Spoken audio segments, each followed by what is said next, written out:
So this Sunday, we celebrate the second Sunday of Ordinary Times. And even though we're now in Ordinary Times, we're kind of in an afterglow of the Epiphany. Our gospel is really part of the Epiphany. See, there are three mysteries that make up the Epiphany.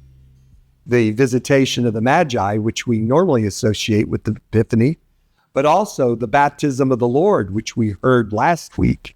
And this week's gospel is the wedding feast at Cana. All three of those mysteries comprise the Epiphany, that manifestation.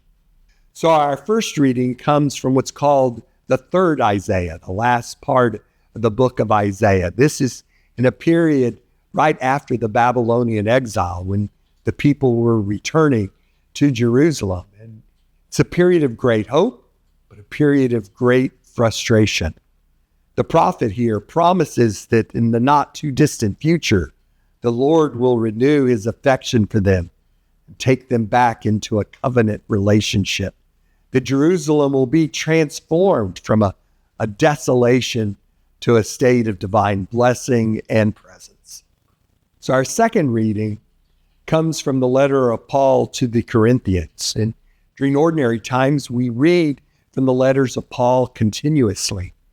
Now until the beginning of Lent, we'll be reading from chapters 12 to 15 of Paul's first letter to the Corinthians. And in this area of his letter, he treats two subjects. One, the interaction between the spiritual gifts given to individuals by the Holy Spirit and the significance for Christians, the resurrection of the Lord.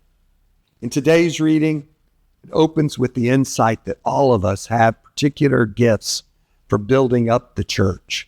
We all are called to use those gifts given to us by the Holy Spirit. And so, yes, our gospel comes from the wedding feast at Cana, John's account of that. And like most of John's writing in his gospel, it's full of symbolism and intrigue there.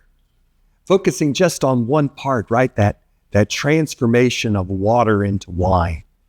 Water was used with the purification rituals, and Jesus transforms it into wine, a source of celebration, a source of joy. Many scholars have talked about how that's, it's symbolic of going from the old covenant, which was based on rituals and law, to the new covenant, which is based on God's great joy and graces that are given to us. Jesus' ability to turn the ordinary water into the extraordinary wine is a real sign of how he can transform the ordinary, day-to-day, mundane things of our life into something extraordinary, to something filled with joy and celebration.